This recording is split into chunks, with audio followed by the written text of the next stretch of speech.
The river appeared first, a black seam through pale land, cold water cutting the world in half. Then the towers rose, two blunt gray fists on either bank, stone and arrow slits, banners hanging limp in the winter air as if even cloth despised the place. The twins. Robb Stark slowed his horse without being told.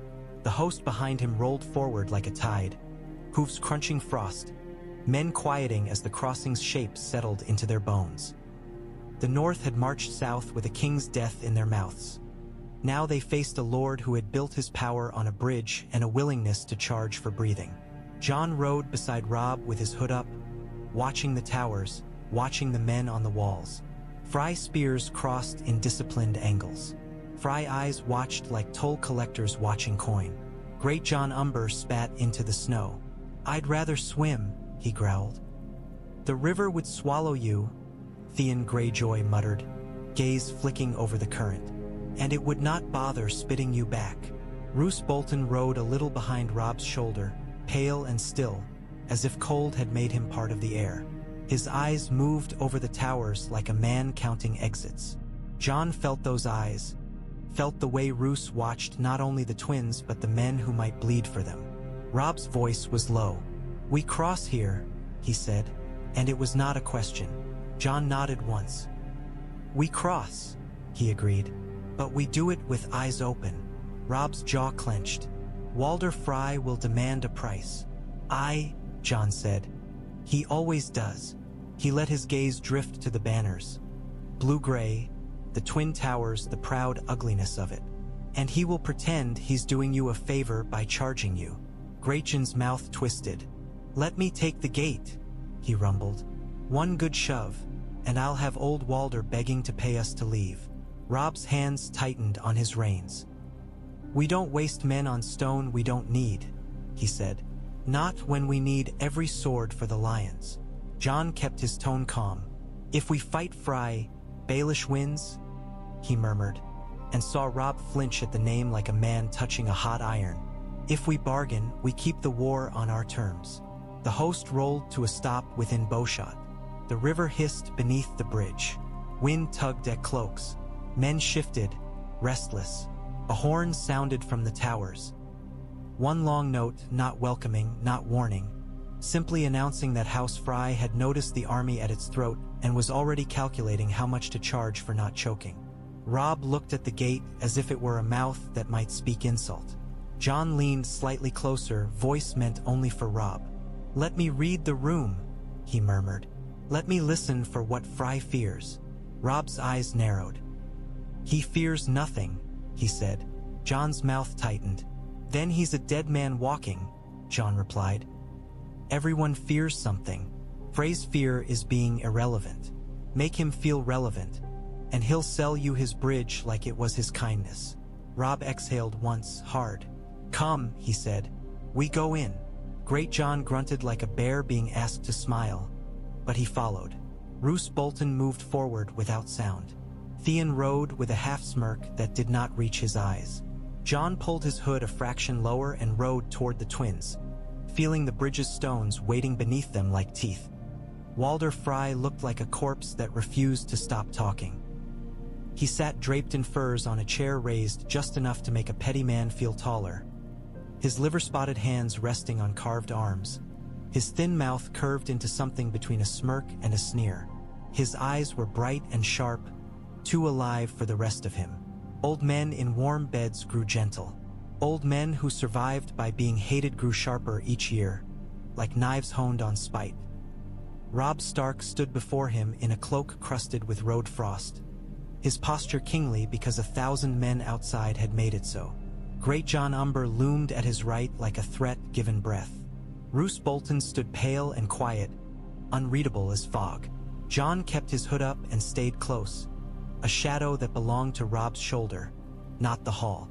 Walder's gaze flicked over Robb, then drifted to Jon, lingering a heartbeat longer than it should have. Jon felt the look like a cold finger. "Well," Walder Frey rasped, "the wolves have learned to knock." Robb's jaw tightened. "Lord Walder," he said, "I come to cross." Walder's thin smile widened. "Do you?" he said. And what makes you think I'm in the habit of giving away my bridge to every boy with a banner? Great Jon growled softly, the sound of an animal behind a fence. Robb held him still with a glance. You are sworn to House Tully, Robb said evenly. My mother is a Tully. My cause is her cause. Walder's laugh was a dry cough. Sworn, he repeated, and the word dripped contempt. Oaths are pretty things until someone offers you more than pretty. His eyes slid toward Roose Bolton. You brought your liege lord, I see. Good. A man who understands blood. Roose Bolton inclined his head slightly. My lord, he said, as if greeting a neighbor rather than a toll keeper with a kingdom by the throat. Walder's gaze returned to Robb. The river is high, he said. The road is mud. The lions are south and hungry. His smile sharpened. If you want to cross, boy king, you pay. Robb's voice stayed steady. Name your price. Walder's eyes glittered. Ah, he murmured. That's better. A king who knows he's not a god. He lifted a thin finger. First, you will wed one of my daughters. The hall seemed to inhale. Greatjon's hands flexed. Roose Bolton did not move. The Freys along the walls watched with greedy eyes, waiting for insult, waiting for violence, waiting for the moment they could claim they had defied a king. Robb's face tightened. I am not wed, he said carefully. Walder's smile was ugly. Not yet, he agreed. You will be, to a Frey. So my blood sits beside your crownless head, and my grandsons wear dire wolves on their banners. He sniffed. And I will have your oath before you cross. Jon felt Robb's fury press up like bile. Robb's father had died for refusing ugly compromises. Robb's heart wanted the same purity. Jon could see it, could feel it. Jon stepped half a pace closer, voice low enough only Robb could hear. A promise costs less than a battle, he murmured, and you can choose how to keep it later. Robb's eyes flicked to Jon, a flash of pain and gratitude. Walder's finger lifted again. Second, he continued, pleased with his own power, I want hostages, a son of a lord, a nephew, a boy I can hang if you forget who owns this bridge. Greatjon's lip curled. We'll hang you first, he rumbled. Walder's eyes gleamed. You can try, he said sweetly, but you'd be hanging in the river before your rope found my neck. Robb's voice sharpened. Enough, he said, and the hall stilled. He looked at Walder Frey and forced cold into his tone. I will wed your daughter, he said, and I will take your terms for crossing. A murmur ran through Frey men. Satisfaction, surprise, disappointment that there would be no blood tonight. Walder's smile widened into triumph. Good, he rasped. A wise king.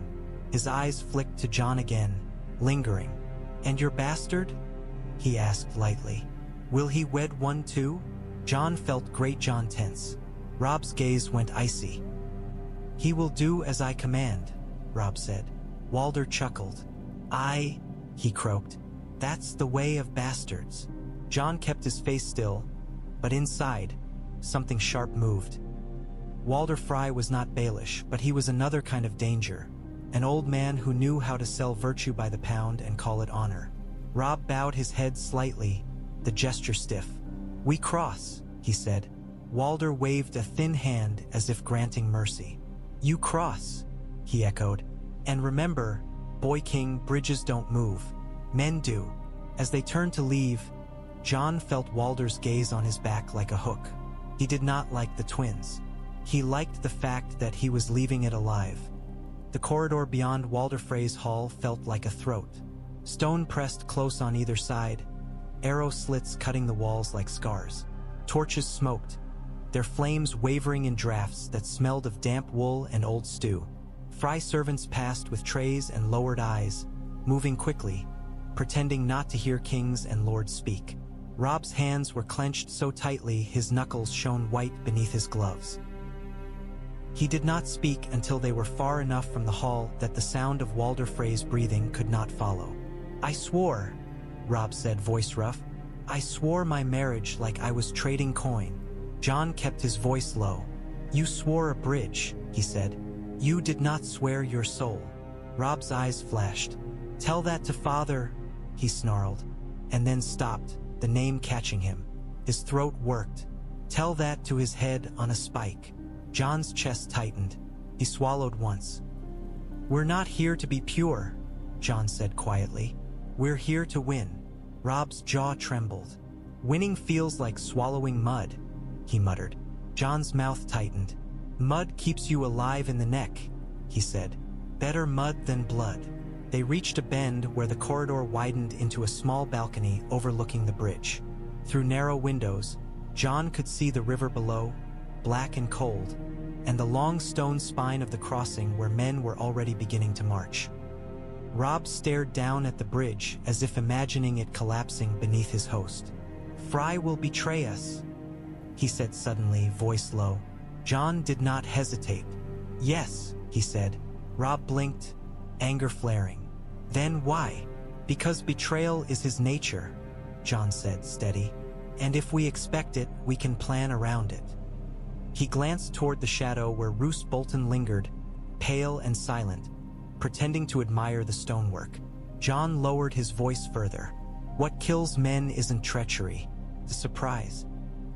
Robb's gaze flicked to Bolton, then away. And Bolton? He whispered. Jon watched Roose's stillness, the way his eyes never stopped measuring. Bolton is not surprised by anything, Jon murmured, which means he can be dangerous or useful. He paused. But not trusted. Robb exhaled hard.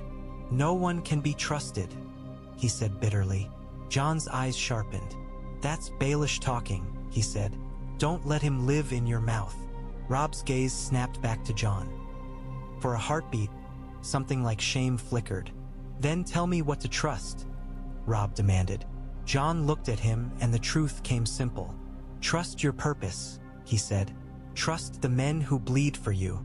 Trust your mother when she warns you. Trust me when I tell you a smiling man is often holding a knife. Robb's throat tightened. And you, he whispered, what do I do with you? Jon felt the ring's weight like a hidden coal. Keep me close, he said again. And keep me quiet, he swallowed. Not because I'm ashamed, because the realm would rather kill the truth than live with it. Robb's face hardened. No one touches you, he said fiercely. Jon's mouth curved faintly, not a smile, but something warmer. Good, he murmured. Then we have a chance. Behind them, Roose Bolton's pale gaze lingered a fraction too long, and Jon felt it like a winter wind through cracked stone. The bridge awaited below, and the river waited too, patient and indifferent. Jon watched the first ranks begin to cross and told himself the same thing he had told himself since Winterfell's crypts. Step carefully. Sansa Stark's world became a single point of horror. The spike stood on the wall like a cruel joke, dark with old blood. Her father's head rested there, eyes closed, mouth slack, as if sleep could undo it. The wind tugged at his hair. Crows watched from the battlements, patient as hunger. Sansa's knees shook. She did not fall only because Joffrey's hand clamped around her arm, fingers digging in as if she were property that might slip away. Look, Joffrey said brightly. Look, Sansa. That's what happens to traitors. Sansa's breath came thin and broken. She tried to turn her face away, but Joffrey jerked her back, forcing her eyes onto the spike. Tell me you love me, he demanded, voice sharp with childish rage. Queen Cersei stood a few paces away, hands folded, face composed, as if this were a lesson she approved of but did not need to teach herself. Her green eyes flicked over Sansa's trembling body with cold assessment. Petyr Baelish lingered behind Sansa like a shadow that pretended to be warmth. His voice was soft when he spoke, almost kind. Your Grace, he murmured to Joffrey. Perhaps the lady needs air. Joffrey's eyes flashed. She needs obedience, he snapped. Sansa's throat tightened until she could barely breathe. She wanted to scream. She wanted to claw at Joffrey's face. She wanted her father's hands to appear and pull her away from the wall and the spike and the city that ate children. But her father's hands were gone. Cersei's voice cut in, calm and smooth. Sansa, she said softly, This is the price of treason. She stepped closer, gaze steady. You are alive because you are useful. Remember that, and you will survive. Sansa's tears blurred the city below into a smear of rooftops and smoke. My father, she whispered, and her voice cracked. Cersei's expression did not soften. Your father chose badly, she said. Do not follow him. Peter's hand hovered near Sansa's shoulder, not quite touching, as if he knew touch would be too much, too intimate. She is frightened, he murmured gently. Frightened girls do foolish things. We should keep her close. Cersei's eyes flicked toward him, cold. We will, she said. Joffrey squeezed Sansa's arm harder. You'll write to your brother, he snarled. You'll tell him to come and kneel. Or I'll... He glanced at the spike, delighted by his own cruelty. I'll send him your head too. Sansa's stomach lurched. Robb, Arya, Bran. Winterfell felt like a dream she could no longer reach. Petyr Baelish leaned in, voice silk against her ear. Do what they say, he murmured. Live, live. And remember, his breath was warm, too close. The world is cruel, but cruel worlds can be climbed. Sansa flinched at the word climbed, though she did not know why. Something in it sounded like the beginning of a trap. Cersei stepped closer and took Sansa's chin in gloved fingers, forcing her to look at the spike again. You will smile, Cersei said softly. You will smile and play your part, and you will not die. Sansa's lips trembled. The smile that formed was not hers. It was a mask, thin and cracked, stretched over grief too big for her body. Joffrey laughed, pleased. Good, he said. That's better. Below, King's Landing roared and stank and pretended that a girl's suffering was entertainment. Above, Sansa Stark stood with a dead father's head in front of her and learned the first true lesson of court. Mercy was a story told by people who wanted you quiet. Flea Bottom smelled like the underside of the world. Rot and grease, piss and stale smoke. Everything King's Landing wanted to hide, it shoved into streets where the poor breathed it until it became part of them. Arya moved through it with her cap low and her ragged sleeves pulled over her hands, keeping close to the cart where the blacksmith boy, Gendry, walked with his jaw set and his eyes wary. Voices rose ahead. Gold cloaks. Arya heard their boots, heard the way their torches made the night flicker. Her heart hammered. She turned to duck into an alley. A hand seized her by the collar and yanked her back so hard her teeth clicked. Arya spun, wooden sword half raised, ready to swing. A man's face filled her vision, scarred, rough, eyes sharp as knives. He smelled of ale and cold wind. A black cloak hung from his shoulders, and his voice came out like gravel. Quiet, he hissed. Unless you want your head on a spike with your father's. Arya froze, blood turning to ice. She began. The man's grip tightened. He snarled. Your father. Now shut your mouth. Gold cloaks shoved through the crowd nearby, barking. Girl, wolf girl, red hair. Arya's breath caught. The man, Yoren, though she didn't know his name, jerked her sideways behind the cart, pushing her into shadow like a man stuffing a knife back into a sleeve. He yanked a black hooded cloak from the cart and threw it over Arya's head. Put that on, he growled. Hands in sleeves. Head down. You're nothing. Nothing. The words struck her like a memory. Jon Snow's voice, bitter in a corridor. Arya swallowed and obeyed. Gendry stared, confused and angry. Oi, he hissed. What are you doing? Yoren's eyes snapped to him. Saving your life too, if you've got any sense, he snarled.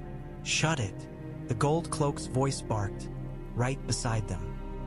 You, he snapped at Yoren. You seen a girl? Highborn. Wolf.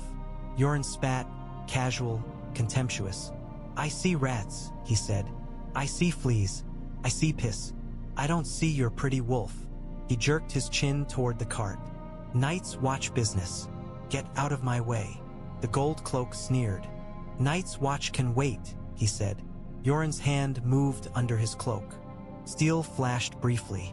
Not drawn shone. A warning.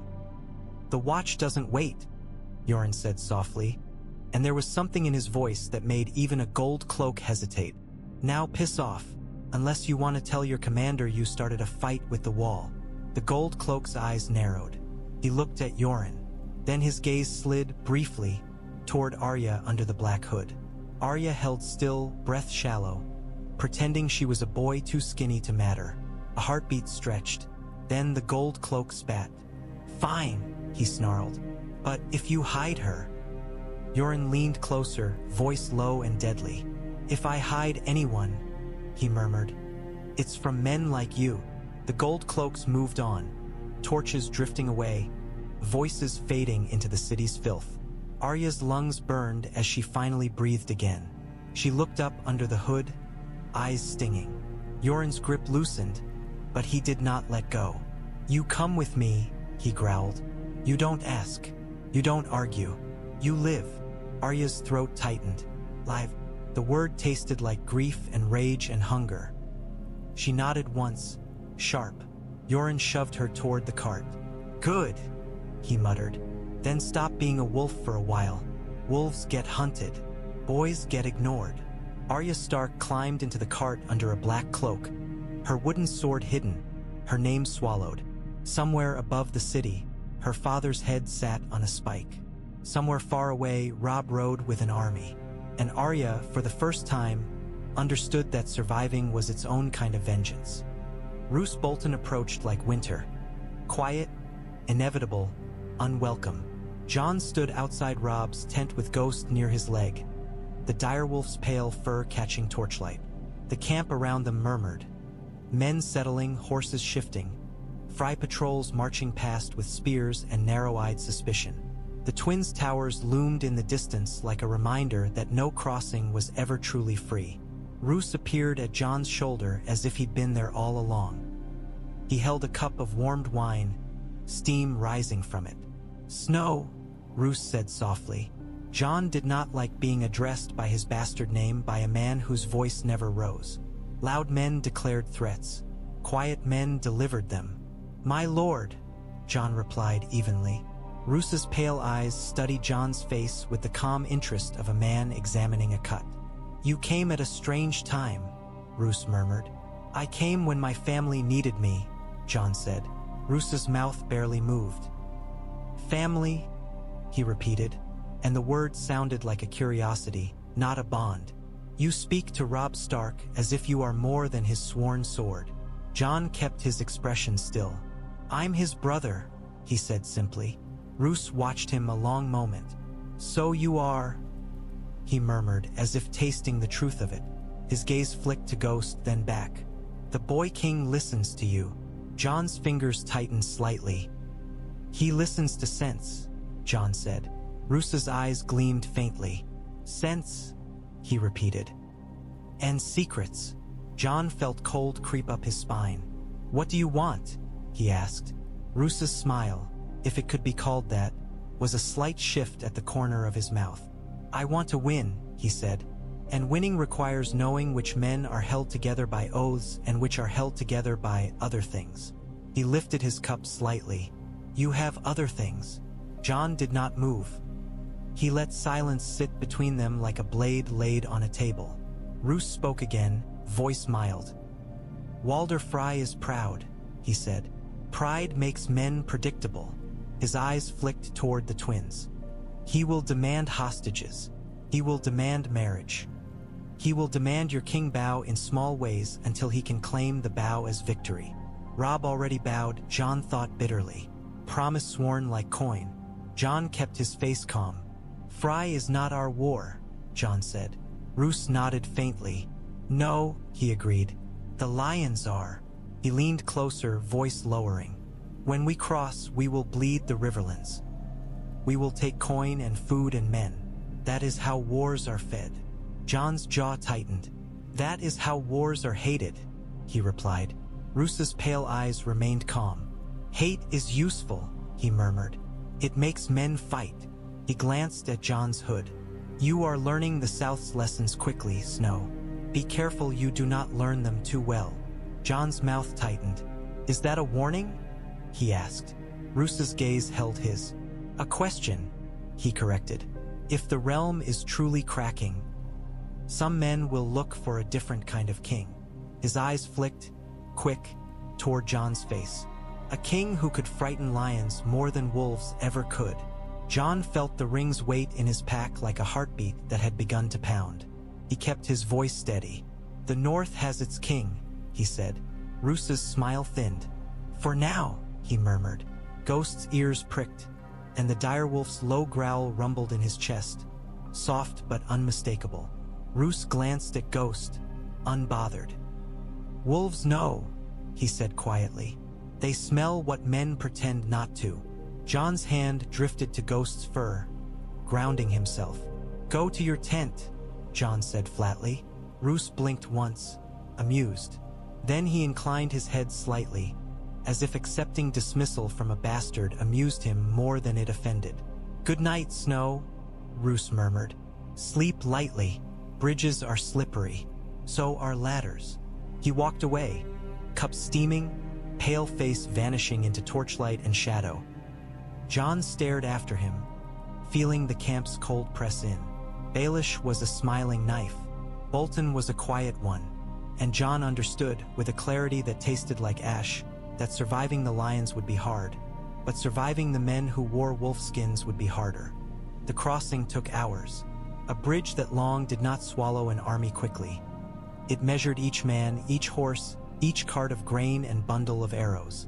The twin stones were slick with damp, cold enough to numb feet through leather. The green fork rushed beneath, black and fast, carrying chunks of ice like broken teeth. Robb rode first, back straight, face carved into a king's mask. Jon rode at his shoulder, hood up, gaze flicking constantly. Walls, archers, spear angles, the rhythm of Frey patrols. Men on the battlements watched as if counting coin rather than lives. Walder Frey stood on a balcony above the gatehouse, a small figure wrapped in fur and satisfaction.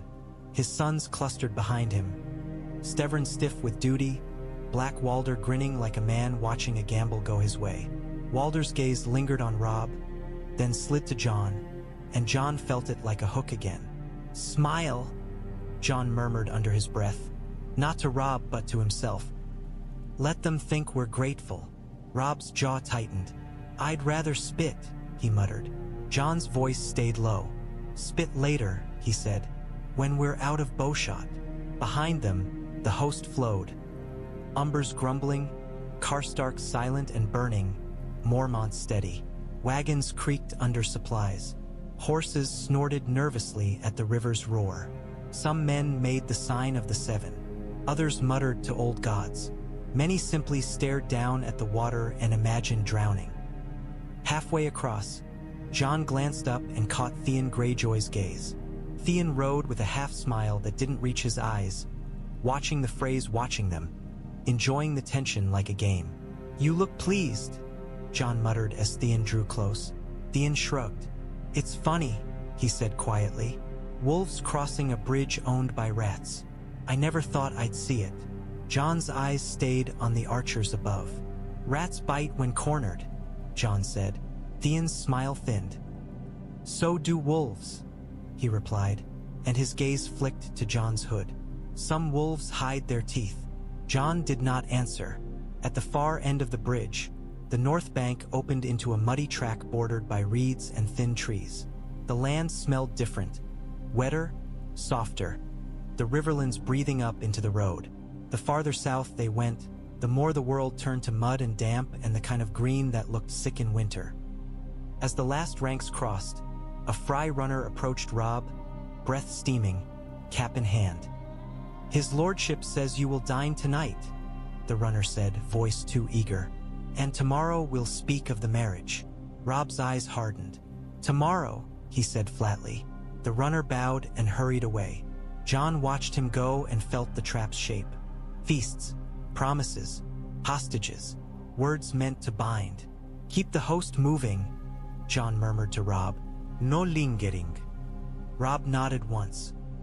We ride, he said, voice carrying, and the host began to reform, columns shifting like a beast turning its body. As they moved away from the twins, Jon glanced back once. Walder Frey still stood on the balcony, watching them go with a smile like a man counting future payments. And on the battlements, archers did not relax. They watched until the last direwolf banner vanished into mist. Riverrun's rivers ran cold and fast, as if trying to wash fear away. Catelyn stood on the battlements with her cloak pulled tight, watching mist drift over water and fields. The Riverlands looked peaceful from here, all gray sky and pale grass, but she knew what moved beneath that calm. Riders with torches, farms burned for coin, men killed because their lord chose the wrong side. Brynden Tully stood beside her like a blade that had never learned to rust. "They're coming," he said quietly. Catelyn's eyes narrowed. At first, she saw only movement, dark dots on the road, the slow shift of a host. Then banners emerged through mist like ghosts given cloth. Dire wolves. Her breath caught. Relief surged and then tightened into something sharper. Relief was dangerous. Relief made you forget to watch for the next knife. Below, on the courtyard stones, Edmure barked orders, voice loud enough to scare servants into obedience. River lords gathered. Mallister men in sea green, blackwoods with raven banners, brackens with bitter eyes. Frey riders too, though fewer than Catelyn wanted, their loyalty always measured by advantage. Catelyn's fingers brushed the wrapped dagger at her side. The mockingbird pin sat on the war table below, a small metal truth that still tasted like betrayal. When the host drew closer, Catelyn could make out the front riders. Robb at the head, posture rigid, cloak heavy, grief turned into command. And beside him, a hooded rider she recognized before her mind allowed it. Jon. Her chest tightened unexpectedly. He looked different, straighter, colder, as if White Harbor and knives had carved the last softness from him. Ghost trotted near him like a pale shadow, eyes red in the mist. "You see him?" Brynden murmured, following her gaze. Catelyn swallowed. "I," she said. Brendan's eyes narrowed. "That one carries more than bastard blood," he said quietly. Catelyn's throat tightened. "Yes," she whispered, and the admission felt like setting a heavy stone down. "He does." Brynden did not press. He only nodded once, as if understanding that some truths were too explosive to handle on battlements in open air. The gates opened. The host poured in muddy, cold, hungry. The courtyard filled with northern voices, rough and furious, and riverlord murmurs, cautious and eager. War brought men together the way storms brought debris, not gently. Robb dismounted and crossed the yard toward the gatehouse, eyes searching. When he saw Catelyn on the battlements, something in his face flickered. Boyhood, grief, love. Then it hardened again. Catelyn descended the steps quickly, skirts gathered, boots slipping on damp stone. She met Robb at the bottom, and for a heartbeat she saw her son as she'd last seen him in Winterfell. Tall, laughing, alive. Now he looked like a man who had been crowned with pain. He pulled her into a hard embrace that made her breath catch. "Mother," he whispered, voice raw. She held him fiercely. "My king," she whispered back, and the word tasted bitter and proud. Robb pulled away, eyes burning. "Father," he began. Catelyn's throat tightened. She nodded once, and the world broke and reformed in his gaze. Robb's jaw clenched. "We'll take them apart," he whispered. Catelyn's hands tightened on his arms. "We will," she said, "but not the way Petyr Baelish wants." Robb's eyes narrowed. "Jon told me," he said, voice low, "about the bird." Catelyn's heart tightened again. Jon had told him, then. Good. Dangerous, but good. Her gaze flicked past Robb to the hooded rider dismounting quietly, moving like a man used to being watched. Jon's eyes met hers briefly, and in them she saw no hatred now, only caution and a hard, steady purpose. Catelyn understood, with a sudden clarity, that Jon Snow had become one of the sharpest blades her house possessed. And blades, she knew now, were not meant to be kept wrapped forever. They did not give Robb Stark a night to breathe. Before the host had fully settled into Riverrun's protection, riders came hard from the west. Lannister Outriders, bright cloaks dulled by mud, spear points glinting like wet teeth. Not a full army, but enough to test. Enough to draw blood and measure response. Robb mounted fast, cloak flung over armor, eyes bright with anger. Northern men surged into the field with him, boots sinking into wet grass, voices rising. Jon rode at Robb's shoulder, Ghost running ahead like a white blade through mud. The direwolf's silent speed made horses shy, eyes rolling. "Not a battle," Jon called, voice carrying through wind. "A probe." Great Jon Umber laughed harshly. "Then we bite back," he bellowed, and swung his axe like he wanted the probe to become a war. The Lannister riders formed a rough line, lances angled.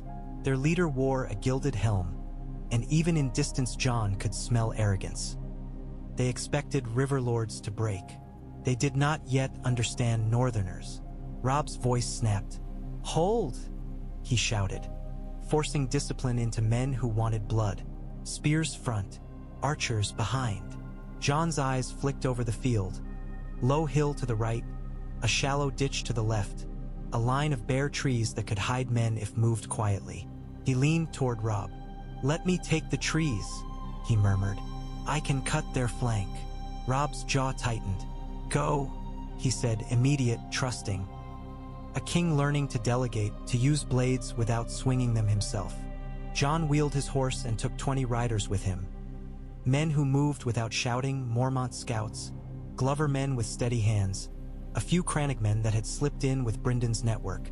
Ghost ran ahead, silent, eager. They reached the tree line and dismounted, moving through thin trunks and wet leaves. Jon could hear the clash of the main lines beginning. Steel ringing, men shouting, horses screaming. He forced himself not to turn. A leader needed to see what mattered, not what begged for attention. "Wait," Jon murmured to his men. "Let them commit." They did. The Lannister line pressed forward, confident, trying to drive Robb's men back with speed and the show of steel. Great Jon met them with brute force, roaring, axe-splitting shieldwood. Robb held the center, voice sharp, keeping men from breaking into a wild charge. Then Jon moved. He signaled with 2 fingers. His riders burst from the trees like wolves out of brush, slamming into the Lannister flank. Spears drove, horses reared. Men cried out, surprised by the sudden violence where they had expected only open field. Ghost hit first, teeth flashing, dragging a rider from his saddle. The man's scream cut off in mud. Jon's sword flashed, clean and controlled. He did not swing wildly. He struck where armor opened, where reins tangled, where panic grew. He saw fear bloom in Lannister eyes. The realization that this was not a Riverlord scuffle. This was the North. The Lannister leader tried to turn, shouting orders. Jon drove toward him, cutting through chaos, and slammed the flat of his blade into the man's helm hard enough to ring. The leader toppled, stunned, and his line wavered. Robb saw the wobble and pressed, shouting, "Now!" Northern spears drove forward. The Lannister Outriders broke, retreating in scattered clumps, trying to save pride by saving their lives. Jon reined in, breathing hard, ribs tugging. Mud spattered his cloak. Ghost stood near, chest heaving, blood on his teeth. Robb rode up, eyes bright, face spattered too. For a heartbeat, pride flickered, then hardened into grimness. "They were testing us," Robb said. Jon nodded. "And now they know," he replied. Greatjon rode by, roaring laughter. "That's how you welcome lions," he bellowed. Jon watched the retreating riders vanish into the gray distance and felt no joy. Tests meant larger hands were coming. Jaime Lannister's Outriders would report. Tywin Lannister would listen. Petyr Baelish would smile. Robb wiped blood from his cheek with the back of his glove. "We take the war to them," he said, voice low. Jon's gaze stayed on the road west. "We take it smart," he murmured. "Or we take it exactly how Baelish wants." Robb's jaw clenched. "Then tell me how," he demanded. Jon inhaled, tasting mud and cold. "We take a lion," he said quietly. "Not the whole pride. One." He met Robb's gaze. And we make them chase us where we choose. Robb's eyes narrowed, understanding beginning to sharpen. In the distance, ravens circled low over fields, already gathering for whatever came next. Riverrun's war room smelled of smoke and wet wool and ink scraped raw from quills. Torches flared against damp stone, their light jumping over faces tightened by grief and hunger. Men filled the room, river lords, northern lords, captains with mud on their boots. Great Jon Umber stood too close to the table with his axe in hand, as if he might solve strategy by chopping it. Roose Bolton lingered at the edge like a pale ghost, watching, waiting. Robb Stark stood at the table's head with Catelyn beside him, her face hard, her eyes bright with something sharp enough to cut. Brynden Tully leaned over the map, finger tracing rivers and woods the way a knife traced skin. "We can't fight Tywin Lannister head-on," Edmure said, voice tight. "Not yet. We don't need to," Jon said quietly, eyes turned toward him, some curious, some contemptuous, some wary. "Bastard. Snow." Yet he stood beside the king now, and that changed the room's weight. Robb's voice carried. "Speak," he ordered, and men stilled. Jon leaned over the map, hood still up, and pressed the knife tip into the parchment where the green fork branched through forest. "Jaime Lannister moves fast," Jon said. "He wants glory. He wants to break us before we become real." He looked up briefly. "We let him think he can." Great Jon snorted. "Let a lion think?" he growled. "I'd rather kill him." Jon's voice stayed calm. "You will," he said. "But you'll kill him when he's trapped, not when he's laughing." Brynden's eyes sharpened. "A trap," he murmured. Jon nodded once. "A split," he said. "Robb Stark takes a fast force through the woods, silent, light, hard. Draw Jaime's attention. Lure him off the road, into trees." Jon's knife tip traced a route through the map's forest marking. Meanwhile, the main host with Roose Bolton draws Tywin's eyes and holds the river crossings. Roose Bolton's pale gaze flicked up at his own name, calm and unreadable. Catelyn's eyes narrowed. "You trust Roose Bolton to hold," she said softly, and the question carried more than strategy. Jon met her gaze briefly, and in that moment, something old shifted, her former coldness, his former bitterness. They had no time for it now. "I trust Roose Bolton to do what profits Roose Bolton," Jon said evenly. "So we make holding profitable." Roose's mouth barely moved. If it was a smile, it was the smallest possible one. Robb's jaw clenched. "And Jaime," Robb said. Jon's knife tip stabbed the map's river bend. "Jaime Lannister can be taken," Jon said. "Captured. Alive." He looked at Robb. "A captive lion changes every negotiation. It forces Tywin to look at us instead of through us." The room held its breath. Greatjon's eyes gleamed with bloodthirsty delight. "A lion in a cage," he rumbled. "I like that." Brynden's gaze was sharp with approval. "Whispering Wood," he murmured, tasting the idea. "A place where men vanish." Catelyn's hand tightened on the table edge. "If we take Jaime," she whispered, "we trade him for Sansa, for Arya." Robb's face hardened. "We bring them home," he said, voice rough. Jon's ribs tugged as he breathed. Pain reminded him this wasn't a game. This was family and blood and heads on spikes. "Baelish wants you to roar and charge," Jon said quietly to Robb. "He wants you to be a story he can steer." Jon's knife tip scratched the map lightly, leaving a thin mark. "So we become the story he can't predict." Robb stared at the map, then at Jon, eyes burning. "And what about you?" he asked, voice low enough that only Jon and Catelyn truly heard the weight beneath it. Jon kept his face still. "I stay in shadow," he said, "until the right moment." Catelyn's gaze held Jon's, and in it Jon saw something he had never seen there before. Not warmth, not affection, but respect. Earned, unwilling, real. "Then we do it," Robb said, voice rising to fill the room. "We split the host. We take the lion." Men began to nod, murmuring. War plans formed like ice, slow, inevitable, sharp. Roose Bolton's pale eyes stayed on the map, on the thin line where Jon's knife had marked the forest route. His gaze lingered a fraction too long, as if he were memorizing the shape of the trap and the boy who'd drawn it. Jon felt that gaze and did not flinch. He had learned the lesson of birds and lions. Now he would learn the lesson of wolves. And when the trap closed, the realm would discover that the North did not only roar, it could also hunt. The whispering would earn its name the moment you entered it. The trees were thick and close, trunks black with damp, branches tangled like old bones. Mist clung low to the ground, silvered by moonlight that could not fully pierce the canopy. Every step seemed to disturb some hidden thing. Leaves rustling without wind, water shifting in unseen pools, the soft, constant whisper of the forest breathing around men who did not belong. Robb Stark rode at the front with Brynden Tully half a horse length ahead, the Blackfish guiding by instinct and memory rather than any road. The Riverlands were his blood. He knew where the ground held and where it swallowed. He knew where men could hide and where they would be seen. Jon rode beside Robb, hood up, cloak dark, hands steady on the reins. Ghost moved at Jon's knee like a pale thought made flesh, silent despite the brush.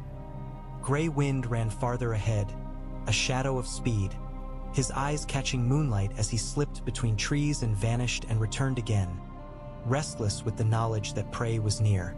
Behind them, the chosen riders moved in disciplined silence. Northmen with frost in their beards and steel under their cloaks, river lords with quieter mouths but sharp eyes.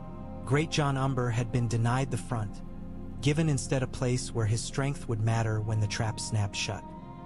He did not like it. He obeyed anyway, because Robb's voice had learned how to sound like a king without roaring. They did not speak above whispers.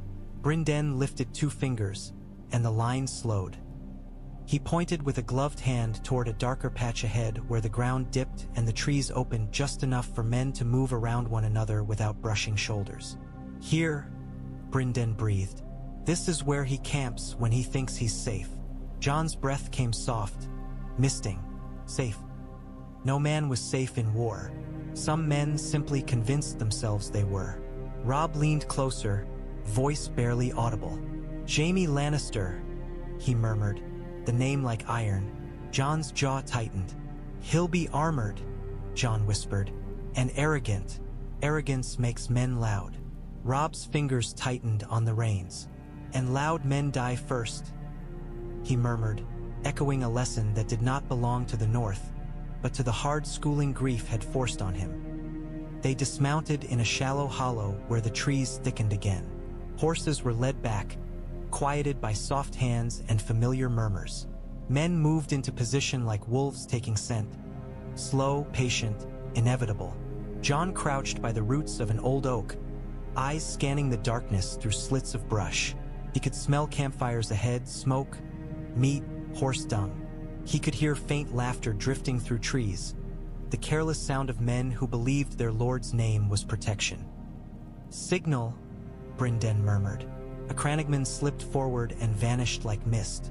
Somewhere deeper, an owl called one long note, then 2 short. Not an owl. A message. Robb's gaze flicked to Jon. "When it starts," Robb whispered, "you stay close." Jon's mouth tightened. "I'll be where you need me," he said. Robb's eyes held his for a heartbeat. Brother and king, grief and purpose braided tight. Then Robb looked forward again, face hard. The whispering would whispered on, indifferent. Jon let the sound fill him until his heartbeat matched its rhythm. He thought of Eddard Stark's last steady gaze. He thought of Baelish's smile. He thought of Sansa on a wall with a dead head in front of her, and Arya somewhere in the city's filth with a wooden sword and a name swallowed. A lion in a cage changes everything, Jon had said. Now they would see whether the cage could be built before the lion bit them all. Jaime Lannister's camp looked like arrogance made visible. Fires burned too bright for a forest that hid men. Torches flared along the perimeter, more for show than sense, their light carving the trees into jagged silhouettes. Horses stamped near pickets, steam rising from their nostrils. Men sat in loose knots with cups in hand, laughter spilling out in bursts that sounded too large for the wood around them. Jaime sat near the largest fire, gold plate catching flame and turning it into a glow that made him look almost unreal, a bright thing in a dark place. His white cloak lay thrown over a log like an afterthought. His sword rested across his knees, and his hands moved over it with the lazy certainty of a man who believed steel would always answer him. "You should sleep," a knight nearby said, voice thick with wine. "Lord Tywin won't thank you for being tired." Jaime snorted. "Tywin doesn't thank," he said. "He uses." He glanced up, smiling faintly. "Besides, who would dare strike at me here?" More laughter. Men loved believing themselves safe when their lord sounded convinced. A soldier leaned in, eyes bright. "The boy king fled," he said. "Ran into the woods like a rabbit." Jaime's smile sharpened. "Robb Stark," he said. "A boy playing at war." He tapped his sword lightly. "Tomorrow I'll take Riverrun, drag his fishlord uncle out by the beard, and send his mother back north in pieces." He said it as if speaking of weather. The men around him laughed again, eager, cruel, relieved to be told they were winning. Jaime leaned back, watching sparks drift up into darkness. "Then we'll see what the north does," he murmured. "Wolves howl. They don't bite." In the trees beyond the firelight, something moved, silent as a thought. Gray Wind watched from shadow, his eyes red as embers. He lowered his head, ears pricked, and the hair along his spine lifted. Not fear, hunger. A Lannister scout wandered toward the tree line to piss, humming tunelessly. He did not see the wolf. He did not smell danger over smoke and wine. He barely had time to gasp before Gray Wind hit him. The man's scream cut through the camp like a knife through cloth. Jaime's head snapped up, eyes narrowing. His hand went to his sword, alertness flaring through arrogance like lightning through cloud. "What was that?" he barked. Men surged to their feet, cups spilling. Spears came up, torches swung, making shadows dance. Another scream answered, closer. Jaime stood, golden plate flashing. "Form up," he shouted. "You bastards! Wake up!" And in the same heartbeat, the whispering would exploded. Northern horns cried from the trees. Short, sharp notes that sounded like wolves learning to speak in iron. Arrows hissed out of darkness. A rider burst from brush and slammed into a Lannister sentry, knocking him into fire. Men shouted, stumbling, trying to form lines in a camp built for comfort, not defense. Jaime's mouth twisted with fury and delight. "Finally," he snarled. He drew his sword and surged toward the edge of camp where the attack thickened, moving with the clean confidence of a man born for battle. His armor turned arrows. His blade found flesh. A Northman fell with a cut across his throat, blood steaming in cold air. Then more Northmen poured in, silent, disciplined, their eyes hard. Not rabbits, not boys, men who had buried a lord and crowned grief. Jaime's grin faded slightly, replaced by sharp focus. He cut down another rider, turning, shouting orders, trying to force the camp into shape. But the camp was already breaking. Men tripping over their own fires, horses screaming, arrows falling like winter rain. From the darkness beyond the flames, Gray Wind's howl rose, low, fierce, not the cry of a beast alone, but the signal of a pack closing its jaws. War in the trees was not like war in open field. In open field, banners guided men. Lines formed. Horns gave orders that could be heard. In the Whispering Wood, war became close and ugly and intimate, steel flashing inches from faces, breath hot in cold air, mud sucking at boots while men screamed and died in darkness that did not care which side they fought for. Robb Stark hit the camp like a storm given shape. His sword moved in clean arcs, not wild, not showing off. Killing cuts, deliberate, ruthless. Gray Wind tore through gaps beside him, dragging men from saddles, snapping spears like twigs, eyes bright with savage joy. Jon fought to Robb's left, hood thrown back now, hair damp with sweat despite the cold. Ghost moved at his side, silent and relentless, a white blur that struck where men least expected. Jon's ribs screamed each time he twisted, but he swallowed the pain and kept moving. Pain did not matter. Timing did. A Lannister knight lunged for Jon, steel flashing. Jon sidestepped, caught the blade on his own, and drove his knee into the man's thigh, dropping him. Ghost finished the fall with a snap of teeth. Jon did not look away. Looking away was how men died. "Robb!" Jon shouted, cutting through noise. "Left!" A mounted Lannister had broken through, lance angled toward Robb's unguarded flank. Robb turned too late. Gray wind slammed into the horse's chest, knocking it sideways. The rider toppled, lance skittering. Robb's blade took the man's head from his shoulders in one brutal sweep. Blood sprayed hot into torchlight. Jaime Lannister moved through the chaos like a bright blade in mud. His golden armor flashed at every turn, drawing eyes, drawing arrows, drawing men who wanted to be the one to say they'd cut down the Kingslayer. Jaime cut them down instead. He laughed once, sharp, exhilarated, then roared orders, trying to form a line around him. "Back to the horses!" He shouted, "Form on me!" Some men tried, many did not. The northern trap had been built too well. Riders burst from the trees at angles that shattered formation before it could exist. Crannogmen slipped through mud, hamstringing horses, cutting straps, vanishing again. Great Jon Umber found Jaime like a bear finding honey. The big man bellowed and charged, axe swinging down. Jaime turned with a snarl and parried, steel ringing hard enough to make nearby men flinch. Sparks flew. Great Jon laughed, delighted. "There you are," Great Jon roared. "Golden Lion, I've been wanting to bite you." Jaime's eyes flashed. "Try," he snarled and slashed quick and lethal. Great Jon took the cut on his shield, staggered, then swung again with brute force that made Jaime give ground for the first time. Jaime's boots slid in mud. His cloak snagged on a broken stake. For an instant, the Kingslayer looked like any man, cornered, angry. Jon saw it and moved, not toward Jaime, toward the space around him. A king's brother did not chase glory. He shaped outcomes. Jon signaled two riders with a sharp gesture. They broke left, circling, cutting off the route to the horses.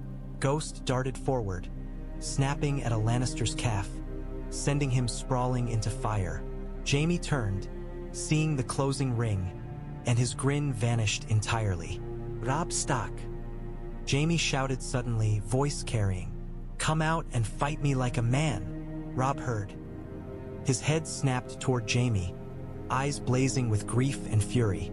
For a heartbeat, Robb's whole body leaned toward the challenge, toward the clean satisfaction of killing the man who had murdered kings and now helped murder fathers. Jon rode hard across mud and grabbed Robb's reins, yanking him sideways. "No!" Jon snarled. "He wants you close." Robb's eyes flashed. "He killed. He wants you dead," Jon hissed back. "Kill him with the trap, not your pride." Robb's breath hitched, rage trembling. Then he forced it down, jaw clenching until it looked like it might crack. He nodded once, sharp, and turned away, barking orders to tighten the ring. Great Jon and Jaime clashed again. Jaime slashed, trying to break free. Great Jon pressed, axe heavy, relentless. A Lannister knight surged in to help Jaime. Gray wind hit him, tearing him from saddle, sending him screaming into mud. Jaime's eyes widened, and for the first time, fear flickered there. Not fear of dying, but fear of losing. A spear but slammed into Jaime's knee from behind. He staggered. A net, Crannogman's net, whipped around his arm, tangling sword and elbow. Jaime cursed and yanked, trying to free himself. Great Jon slammed his shield into Jaime's chest. The golden man toppled backward into the mud with a wet splash, his sword flying from his hand. Men surged in, spears lowered. Jaime tried to rise, but boots pressed him down, and the mud clung like a grave. Robb rode up, eyes like ice. Jaime looked up at him from the mud, hair plastered, gold dulled. Even pinned, his mouth curved into defiance. "So," he rasped, "the Boy King hunts in the woods." Robb's sword hovered at Jaime's throat. For a heartbeat, the world held its breath. Jon rode in and stopped beside Robb, voice low. "Alive," he murmured. "We need him alive." Robb's hand trembled. Then he pulled the blade back a fraction. "Bind him," Robb said, voice hoarse. "And if anyone harms him without my word, I'll hang them myself." Jaime laughed softly, mud and blood on his teeth. "A king," he murmured. "How adorable." Jon stared down at Jaime Lannister and felt nothing like triumph. Only the cold understanding that capturing a lion did not end a war. It only taught the pride where to bite next. They brought Jaime Lannister into Riverrun like a trophy and a threat. His armor had been scrubbed enough that it no longer dripped mud, but it was still dull, the gold reduced to a tired bronze under torchlight. Chains clinked at his wrists. His hands were bound before him like any common captive's. Yet he walked with his chin up, shoulders back, eyes bright with a defiance that refused to accept the shape of his own fall. Men lined the courtyard, Northern and Riverlander alike, spitting and shouting. "Kingslayer, Oathbreaker, Lion," some through clumps of mud. Jaime did not flinch. He smiled at them like a man entertained by peasants. Robb Stark stood on the steps above, cloak heavy, face carved from grief. Catelyn stood beside him, her expression tight and unreadable, hands clenched as if to keep herself from rushing forward and tearing Jaime apart with bare fingers. Brynden Tully watched from the side, eyes sharp, weighing every movement in the crowd for danger. Jon remained half in shadow near a pillar, hood up, his presence quiet. He watched not Jaime, but the way men reacted to him, how hatred sharpened, how anger grew hungry. Crowds were beasts. Beasts could be turned. Jaime's gaze lifted, finding Robb first.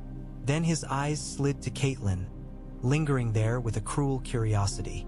"Lady Stark," he called softly, voice carrying over the crowd's noise. "Come to see your husband's revenge?" Catelyn's face went white. Robb's jaw tightened. "You will hold your tongue," Robb snapped. Jaime's smile widened. "Or what?" he purred. "You'll kill me?" He glanced at the crowd, amused. "They cheer." Catelyn's voice cut in, low and shaking. "Take him to a cell," she said. Robb's gaze flicked to her, then back to Jaime. "The dungeon," Robb ordered. "Guarded. No visitors without my word."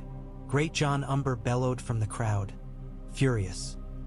"Let me have him," he roared. "1 hour and he'll be singing for mercy." Robb's voice snapped like a whip. "No," he said. "He is worth more alive than dead." Jaime's eyes gleamed. "Ah," he murmured. "A king who understands coin." Jon felt the irony cut. Coin. Jaime's life as bargaining chip. Sansa's life as hostage. Eddard's head on a spike. Everything was a trade now.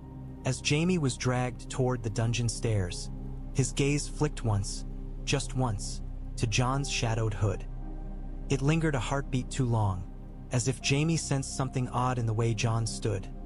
Too steady, too watchful, too much like a man accustomed to command rather than a bastard riding behind his brother's banner. Then Jaime's mouth curved faintly, and he turned away. Catelyn watched him go, her whole body trembling with rage held in a fist. Robb leaned toward her, voice low. "Mother," he murmured. "We use him. We get Sansa back." Catelyn's eyes burned. "And Arya?" she whispered. Robb's jaw clenched. "And Arya," he promised. Jon watched them, the family he loved fractured and held together by vows made in blood. He felt the ring's weight in his pack like a reminder. This war had more crowns waiting in its shadows. He stepped closer to Robb, voice low. "Don't let this turn into celebration," he murmured. "We took a lion. Now the pride will come." Robb's gaze hardened. "Let them," he said, and his voice sounded like winter.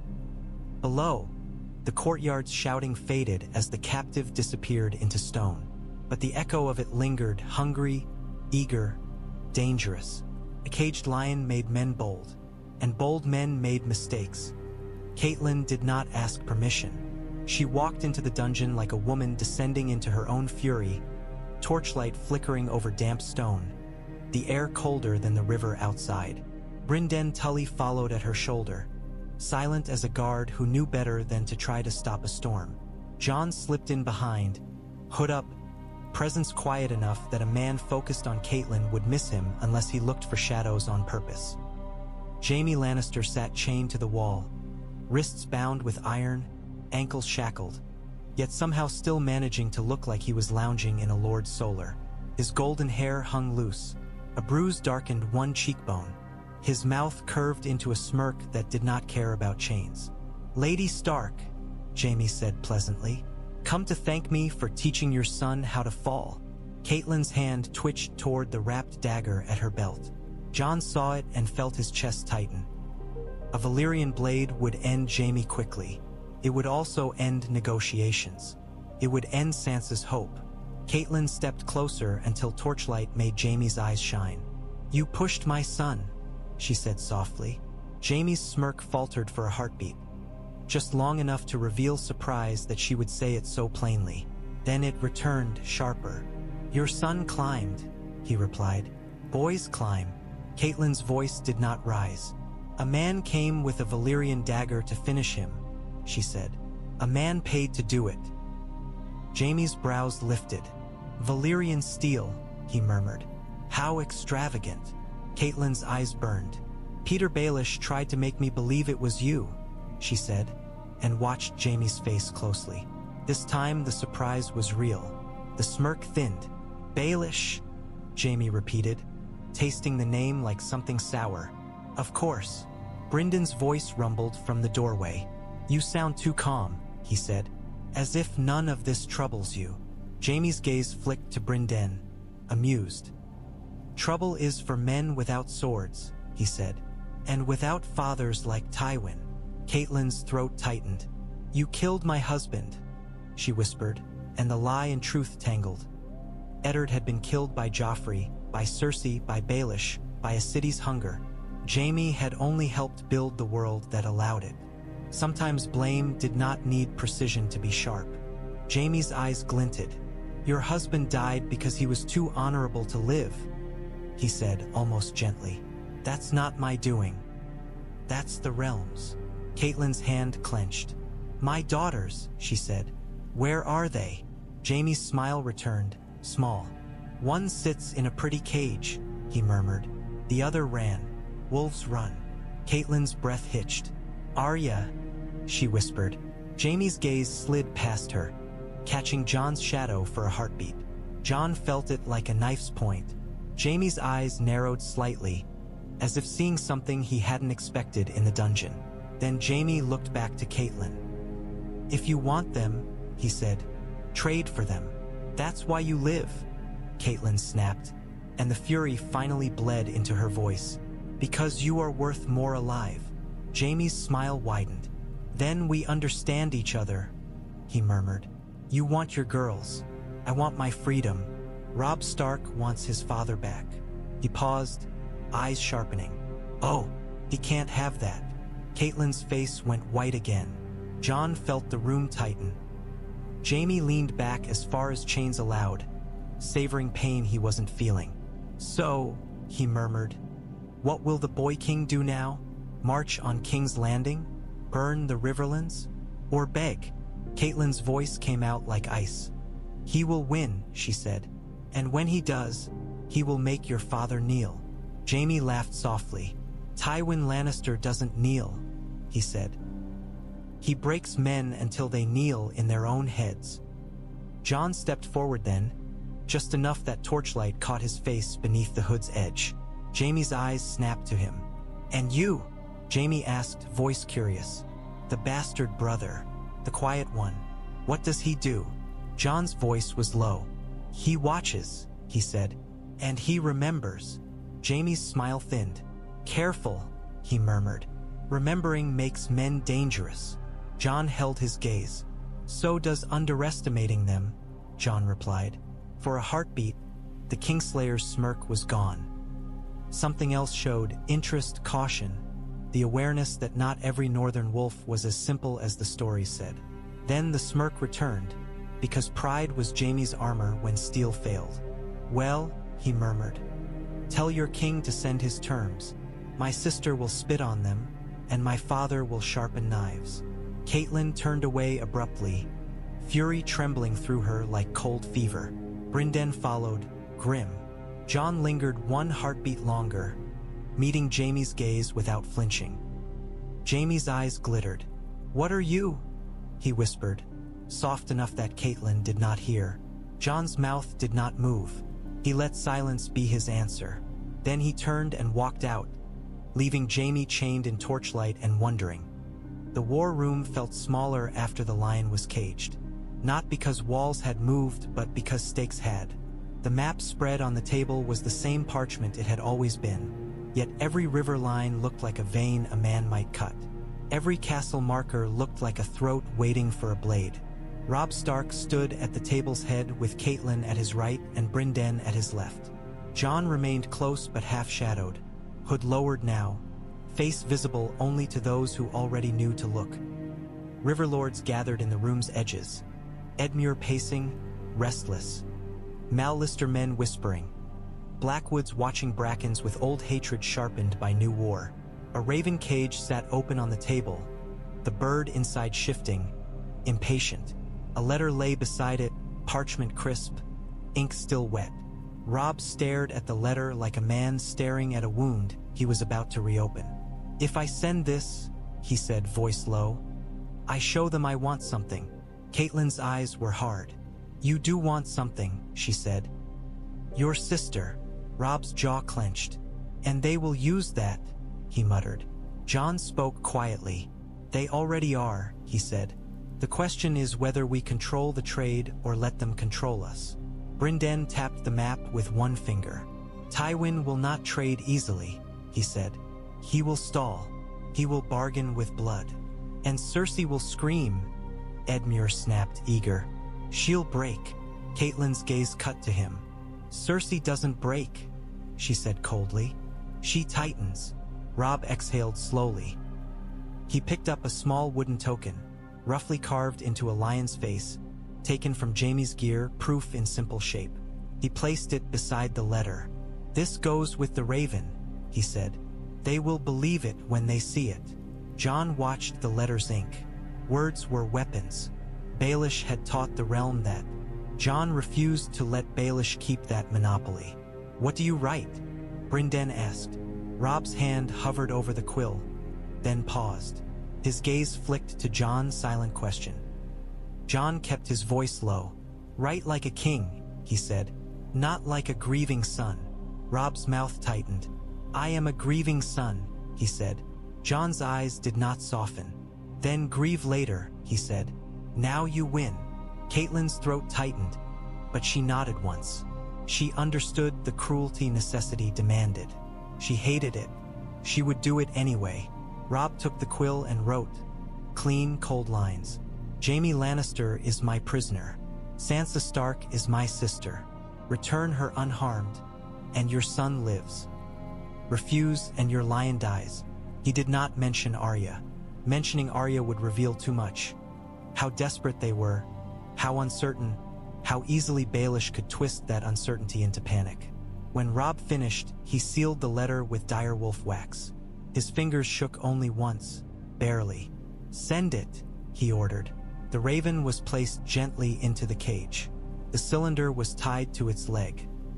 The door opened, and the bird launched into the air, wings beating hard, vanishing into gray sky as if swallowed by the same mist that swallowed oaths. Edmure exhaled sharply. "Now we wait," he muttered, disgusted. "Waiting while father sits dead." Catelyn's eyes flashed. "Waiting is what keeps the living alive," she snapped. Roose Bolton stood near the room's edge, quiet, watching. His pale eyes lingered on the map's forest marks, then on Jon, then away again, as if making private calculations no one had asked him to share. Robb's gaze hardened. "We do not stop moving," he said to the room. "We hold the river crossings. We bleed their Outriders. We keep Tywin guessing. And when the lions roar?" Great Jon demanded, eager. Robb's voice cut sharp. Then they roar at empty air, he said, because we will be somewhere they didn't expect. He looked at Jon again. Where? Jon's finger moved over the map like a knife tip without cutting. To the west, he said. We keep Tywin's eyes on us, but we strike where his pride is weakest. He paused.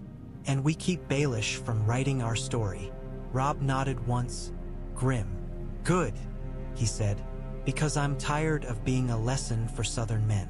The room quieted, and for a heartbeat, the war felt like it belonged to them. Outside, the rivers ran, indifferent and relentless. And far away, in a city of red stone, a queen would soon learn what it felt like to have a knife held to her own throat. Cersei did not breathe when she read it. The council chamber's air felt suddenly thin, as if the words on the parchment had stolen oxygen from the room.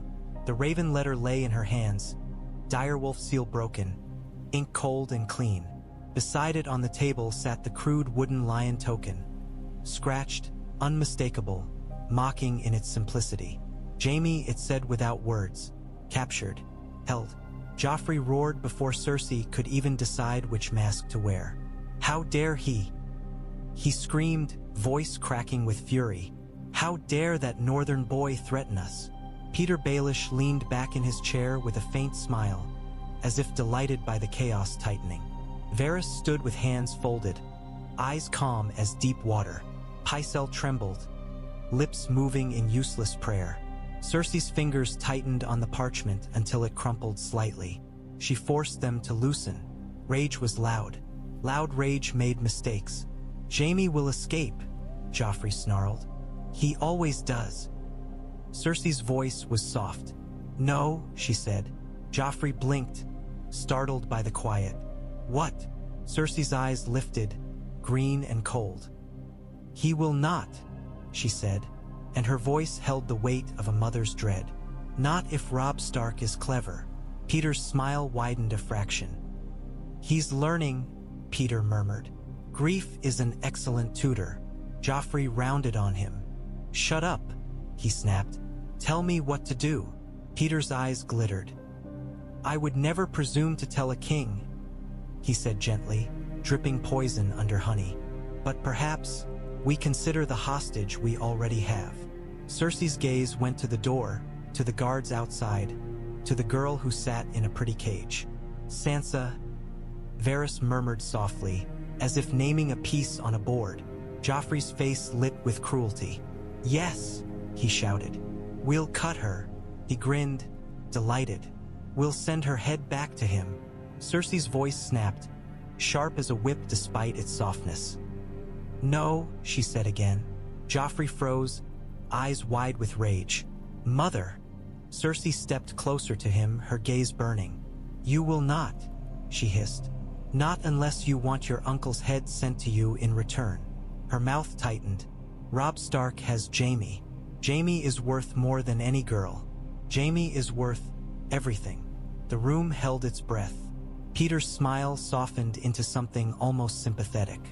There is also Arya, he murmured. If she is found. Cersei's eyes narrowed. She is missing, she said. Peter's voice stayed gentle. Not for lack of looking, he replied. But perhaps the search could be made more thorough. Varys's eyes flicked, bright and cold. Thorough searches make noise, he murmured. Petyr shrugged lightly. Noise can be useful, he said. Noise frightens mice out of holes. Cersei stared at the wooden lion token and felt something inside her tighten into a new shape. Fear, cold and controlled. Fear for Jaime. Fear for power. Fear that the realm was beginning to slip, not because of lions, but because of wolves who had learned to hunt. We will not trade Jaime, Joffrey spat, stubborn. We will not bow to wolves. Cersei's eyes flashed. You will not decide this alone, she said, and for a heartbeat she looked more queen than mother. A king who loses his strongest sword loses his throne. She lifted the raven letter, voice steady now. We answer with terms. We stall. We buy time. Her gaze sharpened on Petyr. And we find the missing wolf. Petyr bowed his head slightly, smile bright. "As you command, your grace," he murmured. Varys watched Cersei with that soft, unreadable expression. "Time," he echoed gently. "Time is often more valuable than gold." Cersei's mouth tightened. "Then we will spend it wisely," she said. She turned her gaze to Joffrey, voice lowering into something that brooked no argument. "You will smile," she ordered. "You will play the merciful king. You will not scream. You will not threaten heads on spikes like a butcher's boy." Joffrey's face twisted, but he swallowed his rage, lips trembling. Peter's smile warmed, as if pleased to see the realm tighten into the kind of mess he could climb. Cersei folded the letter carefully, forcing her hands steady. "Robb Stark thinks he holds a knife to my throat," she murmured. "Let him." She looked at the wooden lion token and felt her heart twist, because the knife was real. And for the first time in years, Cersei Lannister understood what it meant to be the one bargaining from fear. Sansa's hands shook so badly the ink blotted. Petyr Baelish stood behind her with the quiet confidence of a man who believed he belonged wherever he pleased. His voice was soft, warm, almost tender. Everything a frightened girl might mistake for safety if she did not know that warmth could be bait. "Slow," Petyr murmured, guiding her wrist lightly. "A neat hand looks more sincere." Sansa stared at the parchment in front of her. The words on it were not hers. They were Joffrey's cruelty made polite. They were Cersei's strategy wrapped in sweetness. They were a leash disguised as a letter. "Robb," it began, "my brother, come and kneel. The king is merciful." Merciful, Sansa thought, and the word tasted like blood. Her father's head had been on a spike yesterday. Mercy was a lie. Mercy was a performance. Peter's breath was warm near her ear. "You see," he murmured, "if you write well, you keep everyone calm. Calm men make fewer mistakes." Sansa's eyes stung, but she did not cry. Crying had become dangerous. Crying made Joffrey laugh. "Jaime Lannister is taken," Petyr said softly, as if discussing a dance. "That means the board has changed." Sansa's quill paused. "Jaime," she whispered. Petyr's smile was faint. "Yes," he murmured. "Your brother has teeth." Sansa's throat tightened. Robb with teeth. Robb who had loved her when she was small and she had been cruel to Arya. Robb who was now a king because her father was dead. A shadow fell across the doorway. Cersei Lannister watched from the threshold, her face calm, her eyes sharp. Even her presence felt like a command. "Finish it," Cersei said softly. "Tell him to send his terms through me. Tell him you are safe." Safe, Sansa thought and almost laughed. Petyr's hand tightened fractionally on her wrist. Not painful, only reminding. "Do it," he murmured. "Live." Sansa wrote, her letters neat because she had been trained to be neat, trained to be a good girl, trained to smile while her world burned. When she reached the line about kneeling, her quill hesitated again. Petyr leaned closer, voice silk. "A king can kneel in one place and stand in another," he murmured, as if sharing a secret. "Write it. Let him think he has time." Sansa swallowed hard and wrote the line. She hated herself for it, but hatred did not open cages. Petyr's gaze drifted to the window, to King's Landing's rooftops and smoke. "You know," he murmured softly, "there are other ways out of cages than brute force." Sansa's throat tightened. "What ways?" she whispered. Petyr smiled, and the smile was gentle enough to be terrifying. "Ladders," he murmured. "People forget ladders exist until someone climbs past them." His eyes flicked to her face. "If you survive this, Sansa Stark, you could climb too." Cersei's voice cut in cold. "She will survive if she obeys," she said. Petyr's smile did not change. "Obedience," he murmured, "is sometimes the first rung." Sansa finished the letter. Her hand was steady now, not because she was calm, but because shock had frozen her into a kind of emptiness. She handed the parchment to Cersei without looking up. Cersei glanced over it, satisfied. "Good," she said and left. Petyr lingered a heartbeat longer. "Remember," he whispered to Sansa, voice soft as a lover's promise, "wolves are dangerous. Lions are dangerous. His fingers brushed the edge of the table, casual. But birds decide where the beasts fight. Sansa stared at him, and for the first time, something in her grief sharpened into suspicion. Petyr Baelish smiled and stepped away. Sansa sat alone with ink-stained fingers and a letter that felt like betrayal. Outside the window, the city kept breathing, and the spike on the wall waited for the next head. The gate out of King's Landing was crowded with filth and fear. Carts creaked under bundles. Beggars pressed close, hands out, faces desperate. Guards barked orders, bored and cruel. Spears angled like they wanted excuses to use them. The road beyond the gate was mud and winter breath and the promise of distance. Yoren drove his recruit cart with his jaw set and his eyes narrowed. Boys sat huddled in the straw, some half asleep, some too frightened to close their eyes. Arya sat among them with her black hood up, her face shadowed, her body small, her name buried. Gendry sat near the cart's edge, arms folded tight, watching the gate like he expected it to bite. It did. A gold cloak stepped into the road, spear lifted. "Hold!" he barked. Yoren spat to the side. "Watch business," he growled. "Move." The gold cloak's grin was ugly. "Orders," he said. "We're looking for a girl." Arya's heart slammed. She forced herself to breathe shallow, quiet as death.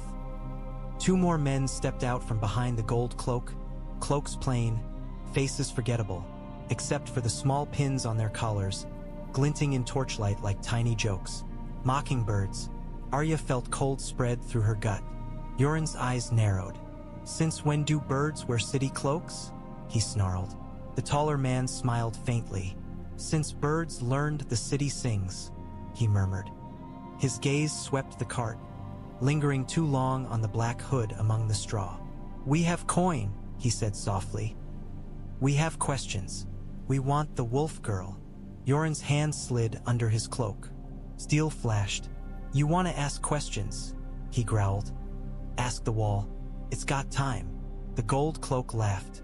"Search the cart," he ordered. Arya's muscles locked. Her fingers curled around the wrapped stick beneath her cloak. Wood, not steel, but wood could still break fingers. Syrio had taught her that. Gendry's jaw tightened. He shifted slightly, ready though he didn't know why. Instinct, or stubbornness. The mockingbird man stepped closer, reaching for the cart's edge. "Just a look," he murmured. Yoren moved like a man who had killed before. His sword came up in a fast, ugly slash that cut the gold cloak across the forearm. Blood spattered the mud. The gold cloak screamed and staggered back, shock turning his grin into panic. The second mockingbird man lunged, dagger flashing. Yoren parried, steel ringing, and shoved hard, knocking the man into the cart wheel. The wheel creaked. The man grunted. Chaos erupted at the gate. Guards shouting, beggars scattering, torches swinging wildly. "Go!" Yoren roared at his driver, and the cart lurched forward. A mockingbird man grabbed the cart's side, hauling himself up, eyes locked on Arya's hood. Arya did not think. She swung the wooden sword up from under her cloak and smashed it into the man's face. The crack was sickening. The man fell back, screaming, hands clutching his nose as blood poured. Gendry stared at Arya, stunned. "You," he began. Arya shoved her hood lower. "Shut up," she hissed. Arrows hissed from the gate. One thudded into the cart side. Another clipped straw. Boys screamed. Yoren bellowed curses, slashing at hands that reached up, kicking at a guard trying to grab the axle. The cart surged through the gate's mouth and onto the open road beyond, mud spraying, wheels bouncing hard. Behind them, the gold cloaks shouted, furious. "Stop that cart!" Yoren laughed, wild and fierce. "Come and take it," he roared. The road swallowed them into darkness, torches fading behind. The city's stink thinning as cold air took its place. Arya sat shaking under her hood, wooden sword sticky with blood that wasn't hers. She tasted copper in her mouth and realized she was smiling. Not because she was happy, because she was alive. And because the Mockingbird's men had learned something the city hadn't yet understood. Wolves could bite even when they were small. Dawn at Riverrun was a pale thing, like light afraid to touch water. The rivers rushed beneath the walls, cold and fast, carrying winter's bite south without caring which men wore crowns. Mist rose in thin sheets. Torches guttered out one by one as the day forced the night to retreat. Robb Stark stood on the battlements with Catelyn at his side and Jon a half-step behind, hood down now, face bare to the morning. Gray wind prowled along the stones, restless, while Ghost sat near Jon's boot like a white sentinel. For a long moment, none of them spoke. Eddard Stark's death had hollowed something out of them that words could not fill.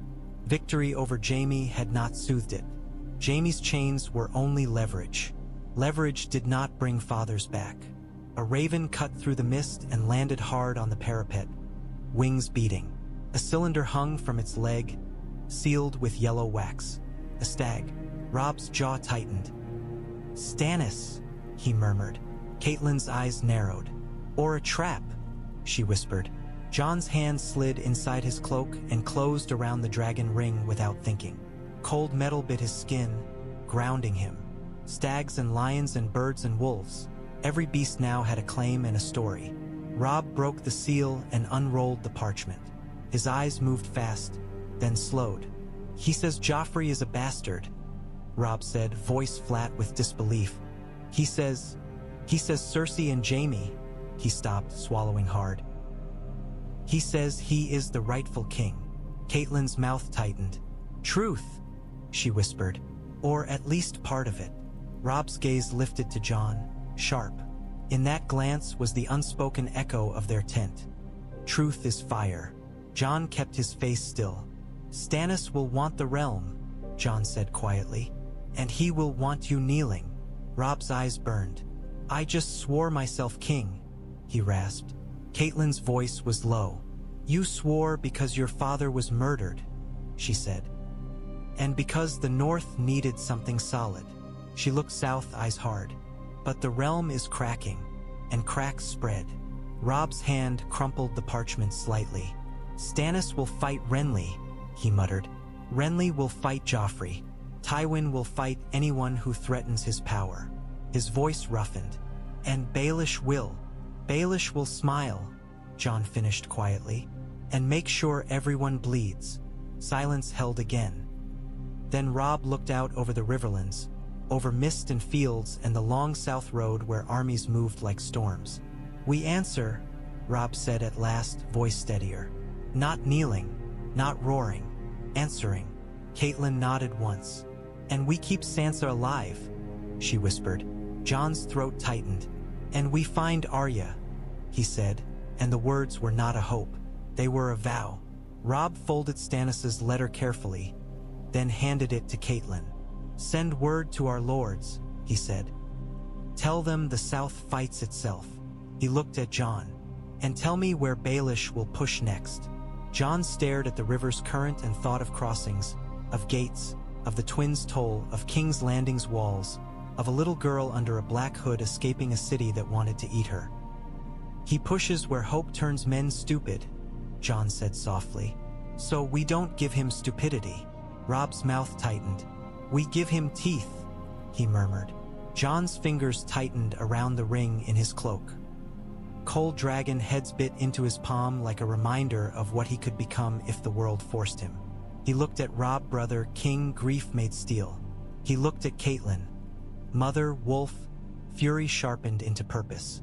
He looked south, where the realm burned itself for crowns. "Then we hunt," Jon said quietly, "not as beasts in their story, as men in our own." The raven croaked once, impatient, as if demanding the next message to carry. Below, the rivers ran on, and above them 3 Starks. One born of ice, one forged by grief, one hiding fire under snow, stood together on stone and prepared to write the next move in a war that would decide what the realm feared most.